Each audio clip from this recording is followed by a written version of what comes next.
네, 우리가 매일 먹는 식재료인데 Onions have been 와, 이렇게까지 rediscovered as a 놀라운 이유를 natural 숨기고 tonic 있는 and 게 또 blood vessel 있을까 cleaner, 싶어요. especially 오늘 beneficial for 청취자분께서 vascular 보내주신 health, 자료들을 blood sugar 바탕으로 control, and 양파에 immunity. 대해서 한번 제대로 파헤쳐 보겠습니다. 사실 그냥 뭐 흔한 채소다 이 정도로만 생각했는데 이게 혈관 청소부, 또 혈당 조절 도우미, 심지어는 면역력 강화제 역할까지 한다니 저도 자료 보면서 깜짝 놀랐습니다. 네, 자료가 정말 다양해요. 농촌진흥청 연구 결과도 있고 전문가 칼럼, 실제 임상 데이터, 유튜브 건강 채널 스크립트까지 아주 풍성합니다. 그래서 이번 분석 목표는요, 이 자료들 속에서 양파의 핵심적인 건강 효능들, 특히 그 혈관, 혈당, 면역력, 이 세 가지에 대한 가장 중요한 정보를 쏙쏙 뽑아내고요. 그래서 우리가 이 양파를 어떻게 먹는 게 가장 좋을지 그것까지 한번 알아보는 겁니다. 자, 그럼 바로 시작해 볼까요? 제일 많은 자료에서 공통적으로 딱 짚어주는 게 바로 양파의 혈관 건강 개선 효과더라고요. 아예 혈관 청소부라는 별명까지 붙었어요. 핵심 성분으로는 퀘르세틴, 알리신, 황화아릴 이런 것들이 꼽히던데 전문가님, 이 성분들이 정확히 어떤 역할을 하는 건가요? 좀 더 자세히 알고 싶어요. 네, 아주 중요한 포인트죠. 이 성분들이 각자 따로 작용하기도 하고 또 같이 힘을 합쳐서 시너지를 내는 것 같습니다. 자료들을 이렇게 쭉 종합해서 보니까 그 퀘르세틴이라는 성분 있잖아요. 이게 강력한 항산화 물질인데 혈관벽이 손상되는 걸 막아주고 또 우리가 흔히 나쁜 콜레스테롤이라고 부르는 LDL 수치나 혈압을 낮추는데 도움을 줄 수 있다는 거죠. 그리고 양파 특유의 그 톡 쏘는 매운 향 다들 아시죠? 아, 네네. 눈물 나게 하는 그거요. 맞아요. 그게 바로 알리신이나 황화아릴 같은 황화합물 때문인데요. 이게 또 혈관을 좀 넓혀주고 혈액이 끈적하게 엉겨붙는 것, 그러니까 혈전 생성을 막아주는 역할을 합니다. 결국 이게 다 협심증, 심근경색, 뇌졸중 같은 아주 위험한 혈관 질환을 예방하는 데 기여할 수 있다. 이런 이야기입니다. 와, 단순히 그냥 좋다. 이게 아니라 어떤 성분이 어떻게 작용하는지 구체적인 원리가 있으니까 훨씬 더 믿음이 가네요. 관련해서 국내 연구 결과도 있었잖아요. 고혈압 환자들이 양파즙을 한 4주 정도 마셨더니 혈압이 실제로 좀 떨어졌다. 이런 내용이요. 근데 그 연구에서 약간 했던 부분도 있었어요. 혈압은 분명 좋아졌는데 콜레스테롤 수치는 큰 변화가 없고 오히려 중성지방은 살짝 올랐다. 이런 결과예요. 이거 그럼 양파가 혈관에 무조건 좋다고만 보기는 좀 그런 건가요? 네, 그 부분을 아주 정확하게 보셨네요. 그 언급하신 국내 연구자료 보면요. 분명히 혈압, 특히 그 중심동맥압이라고 하는 게 유의미하게 감소한 건 맞습니다. 하지만 말씀하신 것처럼 총 콜레스테롤이나 LDL, HDL 같은 콜레스테롤 수치 변화는 통계적으로 의미가 없었고요. 준성지방은 약간 증가하는 경향을 보인 것도 사실이에요. 이게 왜 그런지는 아직 명확하게 밝혀진 건 없습니다. 연구기간이 4주로 비교적 짧았다는 점도 있고 또 사용된 양파즙의 종류나 양, 아니면 참가자들의 다른 식습관 같은 다른 요인들이 영향을 미쳤을 수도 있거든요. 그래서 이 결과 하나만 가지고 양파가 콜레스테롤이나 중성지방에 안 좋다 이렇게 단정하기는 어렵고요. 좀 더 장기적이고 다양한 조건에서 후속 연구가 필요해 보입니다. 아, 그렇군요. 역시 뭐든 한 가지 연구 결과만 딱 보고 판단할 건 아니네요. 아, 그리고 이거 진짜 재밌는 팁이던데요. 양파를 썰어서 바로 요리하는 것보다 한 15분에서 30분 정도 그냥 실온에 두는 게 더 좋다면서요. 아니 그냥 두는데 영양적으로 뭐가 달라지나요? 신기하네요. 네, 맞아요. 그게 참 신기하죠. 일종의 양파의 방어기제라고 볼 수 있는데요. 양파를 썰면 세포가 파괴되잖아요. 그러면서 원래 양파 속에 있던 알린이란 성분이 알리나제라는 효소를 만나게 돼요. 그때 우리가 아는 그 매운맛과 향을 내는 알리신으로 변하는 거거든요. 바로 이 알리신을 포함한 여러 황화합물들이 공기랑 만나면서 우리 몸에 조금 더 이로운 형태의 효소들로 변환될 가능성이 있다는 겁니다. 그래서 짧게라도 이렇게 좀 기다려주면 혈전 예방 효과 같은 것들을 높이는 데 도움이 되는 유익한 성분들이 더 활성화될 수 있는 거죠. 오호, 진짜요? 그냥 썰어두기만 했는데 양파의 잠재력이 더 커진다니. 와, 이거는 정말 꼭 기억해둬야겠어요. 자, 그럼 혈관 건강에 이어서 양파의 또 다른 아주 중요한 능력, 바로 혈당 조절에 대해서 이야기를 좀 나눠볼까요? 고대 이집트 노동자들이 힘내려고 양파를 먹었다 이런 얘기는 저도 들어봤는데 자료 중에는 양파 속에 있는 디페니라민이라는 성분이 당시에 쓰이던 당뇨 치료제보다 혈당을 더 잘 낮췄다는 연구 내용까지 있더라고요. 이게 정말인가요? 네, 그런 기록들이 저리져 내려오죠. 실제로 양파에는 혈당 조절에 좀 긍정적인 영향을 줄 수 있는 성분들이 여러 가지 들어 있습니다. 말씀하신 그 디페니라민도 그중 하나로 거론되고요. 아까 잠깐 얘기했던 황화합물 중 일부, 설파이드 계열 성분들은 인슐린이랑 좀 비슷한 작용을 할 수 있다. 이런 연구 결과도 있습니다. 또 미네랄 성분 중에 크롬이라는 게 있는데 이건 인슐린이 제 기능을 잘 하도록 도와서 혈액 속에 있는 포도당을 세포 안으로 잘 이동시키는 역할을 합니다. 혈당 조절에 간접적으로 도움을 주는 거죠. 아, 그리고 여기서 하나 더 주목할 만한 성분이 이뉼린이라는 수용성 식이섬유예요. 이뉼린이요? 어디서 들어본 것 같은데. 네, 이뉼린은 장내 유익균의 먹이가 되는 뭐랄까 프레바이오틱스로 잘 알려져 있잖아요. 이게 장 건강을 좋게 만드는 것뿐만 아니라 우리가 먹은 음식물의 당 흡수를 좀 천천히 이루어지게 만들어요. 그래서 식후에 혈당이 급격하게 치솟는 걸 막는데도 간접적으로 도움을 줄 수 있습니다. 그렇군요. 성분들이 참 다양하게 작용하네요. 그럼 이것도 실제 혈당 관련 연구 결과가 있을까요? 아까 그 양파즙 연구, 거기서도 혈당 관련 내용이 있었던 것 같은데? 네, 있었습니다. 그 4주간 진행된 국내 연구에서 보면요. 공복 혈당 자체는 큰 변화가 없었어요. 그런데 우리가 보통 당화혈색소라고 부르는 거 있죠? 아, 네. 건강검진하면 나오는 거예요. 장기적인 혈당 지표. 맞습니다. 그 장기적인 혈당 조절 상태를 보여주는 당화혈색소 HbA1c 수치는 비록 소폭이긴 하지만 통계적으로 의미 있게 감소했습니다. 이게 왜 중요하냐면 당화혈색소가 낮아졌다는 건 지난 2에 3개월 동안의 평균적인 혈당 조절이 더 잘 되었다는 의미거든요. 그러니까 양파가 장기적으로 봤을 때 당뇨병 예방이나 관리에 긍정적인 역할을 할 가능성이 있다. 이렇게 해석해 볼 수 있겠습니다. 이야, 혈관에 이어서 혈당 조절까지 정말 양파 다시 봐야겠는데요. 그런데 제가 자료를 보면서 제일 놀랬던 부분은 사실 따로 있어요. 바로 면역력입니다. 그것도 우리가 보통 그냥 휙 버리는 양파 껍질에 면역력을 높이는 핵심 비밀이 숨어 있다는 거예요. 아, 이건 정말 너무 의외였어요. 맞습니다. 그 부분이 정말 흥미로운 포인트죠. 농촌진흥청하고 여러 대학이 같이 연구한 결과를 보면요. 이 양파 껍질 추출물이 우리 몸의 면역세포, 특히 그 외부 침입자를 잡아먹는 대식세포나 암세포, 바이러스 감염세포를 직접 공격하는 자연 살해세포, NK세포라고 하죠. 이 세포들의 활동성을 크게 높이는 것으로 나타났습니다. 그러니까 면역세포들이 더 정신 바짝 차리고 활발하게 일하게 만든다는 거죠. 와, 세포 수준에서 벌써 효과가 대단한데요. 네, 심지어 면역 반응을 조절하는 중요한 신호 물질들, 우리가 사이토카인이라고 부르는 것들의 분비도 눈에 띄게 증가시켰어요. 어떤 사이토카인은 분비량이 거의 20배 가까이 늘기도 했다고 하니까요.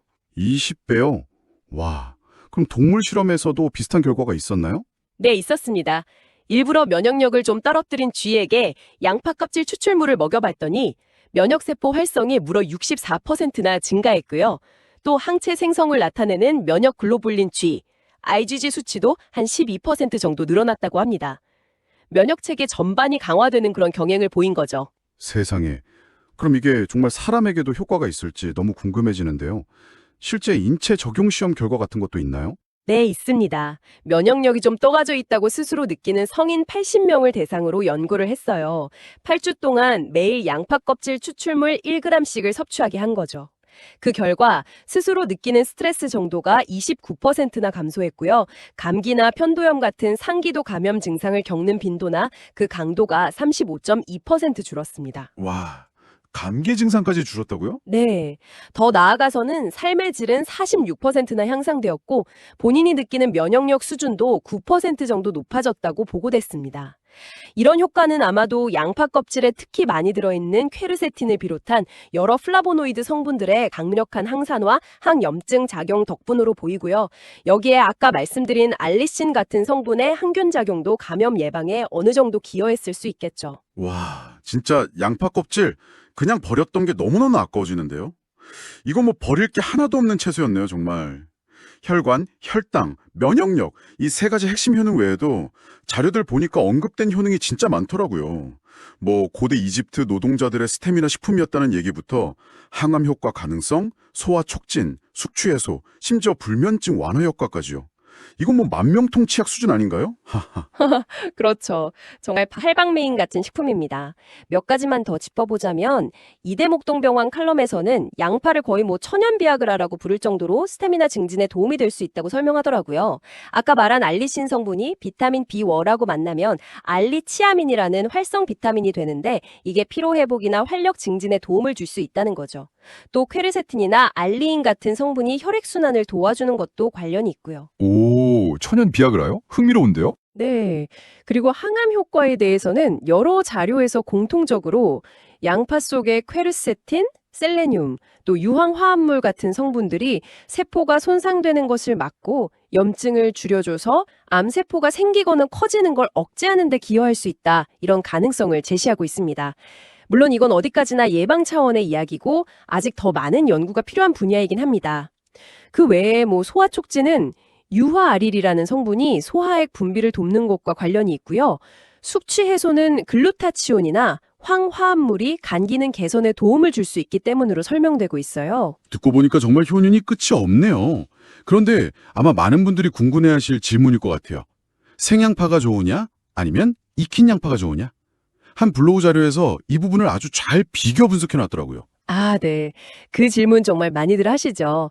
네, 결론부터 말씀드리면 정답은 없다 혹은 상황과 목적에 따라 다르다 이게 맞을 것 같습니다. 생양파는 아시다시피 퀘르세틴이나 비타민C처럼 열에 약한 영양소들을 손실 없이 그대로 섭취할 수 있다는 아주 큰 장점이 있죠. 항산화 능력을 최대한 누리고 싶다면 생으로 먹는 게 유리할 수 있습니다.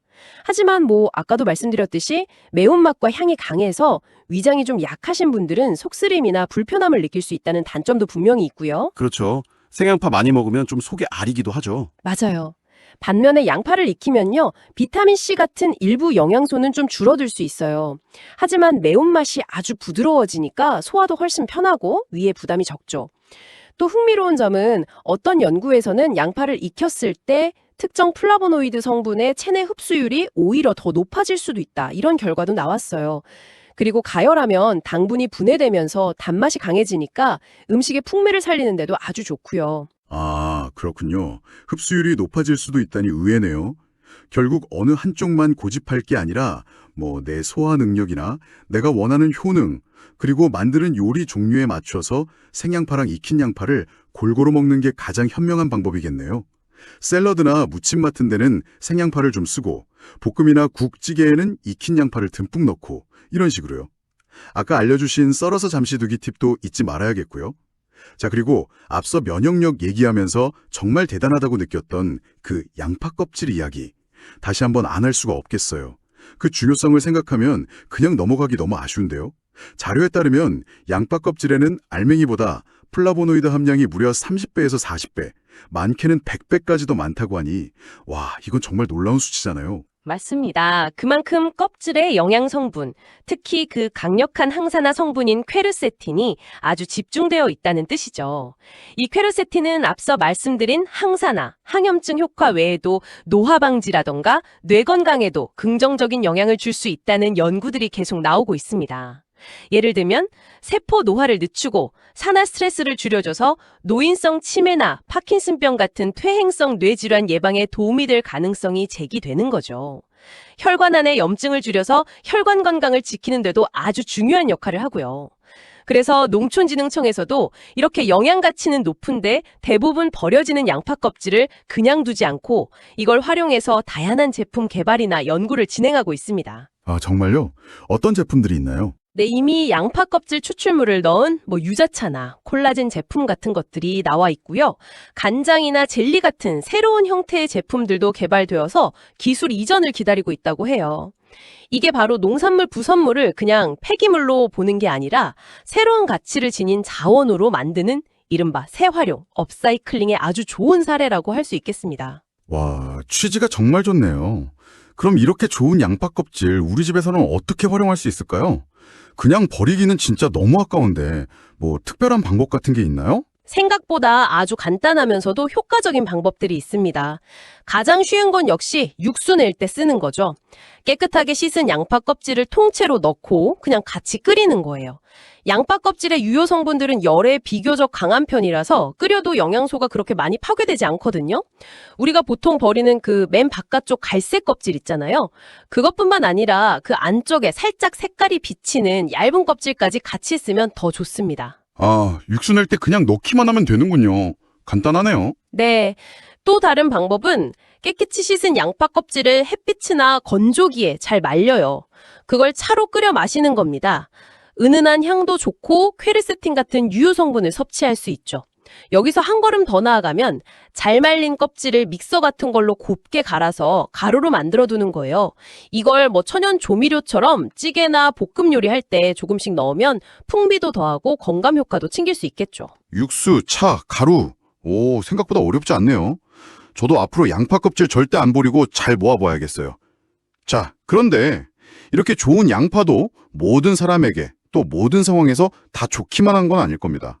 분명히 주의할 점도 있겠죠. 자료들에서 언급된 몇 가지 주의점들을 마지막으로 좀 짚어봐야 할 것 같아요. 네, 그 점도 빼놓을 수 없죠. 중요합니다. 우선 생양파는 아까 잠깐 얘기 나왔듯이 위장이 좀 약한 분들한테는 속쓰림이나 복통, 또 가스가 차는 듯한 그런 불편함을 줄 수 있어요. 특히 빈속에 너무 많이 드시는 건 피하는 게 좋고요. 평소에 위염이나 위궤양, 과민성 대장증후군 같은 질환이 있다면 섭취량이나 먹는 방식을 좀 조절할 필요가 있겠습니다. 네, 저도 가끔 생양파 먹으면 속이 좀 쓰리더라고요. 그렇죠. 그리고 한 유튜브 채널에서는 한의학적인 관점, 특히 그 팔체질 의학이라는 관점에서는 양파를 열성, 즉 성질이 뜨거운 식품으로 본다는 내용이 있었어요. 그래서 몸에 좀 열이 많은 특정 체질, 예를 들면 토양, 토음, 금양체질 이런 분들한테는 양파가 오히려 해로울 수도 있으니까 피하거나 좀 줄이는 게 좋다 이렇게 권고하더라고요. 물론 이게 팔체질 의학이라는 특정 이론에 기반한 해석이니까 모든 사람에게 다 해당되는 건 아니고요. 참고 정보로 알아두시면 좋겠습니다. 아, 체질에 따라 다를 수도 있군요. 네. 마지막으로 아까 잠깐 언급했던 그 양파즙 연구 있잖아요. 거기서 단기간 섭취 후에 중성지방 수치가 약간 증가했던 결과 이것도 기억해둘 필요는 있습니다. 그 원인이나 장기적인 영향은 아직 불분명하니까요. 양파즙처럼 이렇게 농축된 형태로 드실 때는 이 점을 좀 유의하시고 혹시 걱정이 된다면 전문가와 상의해 보시는 것이 좋겠죠. 결국 어떤 식품이든 다 마찬가지겠지만 양파 역시 내 몸 상태나 반응을 잘 살피면서 적절한 양을 또 적절한 방법으로 즐기는 것이 가장 중요하다고 할 수 있겠습니다. 네, 오늘 저희는 청취자분께서 보내주신 정말 풍성한 자료들을 통해서 양파의 놀라운 효능들을 아주 깊이 있게 살펴봤습니다. 혈관 청소부부터 혈당 조절 도우미, 면역력 강화까지 양파는 정말 우리 식탁 위에 흔한 채소를 넘어서 그야말로 천연 보약이라 불릴 만하다는 생각이 다시 한번 드네요. 특히 저는 그 무심코 버렸던 양파 껍질의 재발견, 이게 정말 큰 깨달음이었습니다. 아마 오늘 이 이야기를 들으신 청취자 여러분도 이제 식탁 위에 놓인 양파를 조금은 다른 눈으로 보게 되지 않을까요? 네, 오늘 분석을 통해서 양파의 가치를 충분히 확인했지만 여기서 한 걸음 더 나아가서 생각해 볼 거리가 하나 있는 것 같아요. 오늘 우리가 집중적으로 다룬 양파 껍질처럼 우리가 평소에 식재료를 다듬으면서 그냥 습관적으로 버리는 다른 채소나 과일의 껍질, 씨앗, 줄기 같은 부분들 있잖아요. 거기에는 또 어떤 숨겨진 건강 효능이 잠재되어 있을까요? 어쩌면 우리가 미처 생각지도 못한 귀한 영양소들을 그냥 막 버리고 있는 건 아닐까 하는 그런 생각 말이죠. 아, 그러네요. 정말 생각해보지 못했던 부분이네요. 그리고 또 하나는 아까 썰어서 잠시 두었다 사용하기처럼 아주 사소해 보이는 조리 전 준비 과정이나 아니면 조리 방법의 작은 변화가 식품이 본래 가지고 있는 영양 가치를 얼마나 더 끌어올릴 수 있는지에 대해서도 우리가 좀 더 관심을 가져보면 좋을 것 같습니다. 앞으로 우리가 음식을 대하고 식재료를 활용하는 방식에 대해서 한 번쯤 새롭게 고민해보는 그런 계기가 되었으면 하는 바람입니다. 와, 정말 좋은 질문이자 깊이 생각해 볼 거리네요. 버려지는 것의 가치를 다시 보고 또 작은 습관의 변화가 가져올 수 있는 긍정적인 영향에 대해 생각해 보게 됩니다. 오늘 양파에 대한 이 심층적인 이야기가 청취자 여러분의 건강하고 또 지혜로운 식생활에 작은 보탬이 되었기를 진심으로 바랍니다. 다음 시간에도 흥미로운 주제로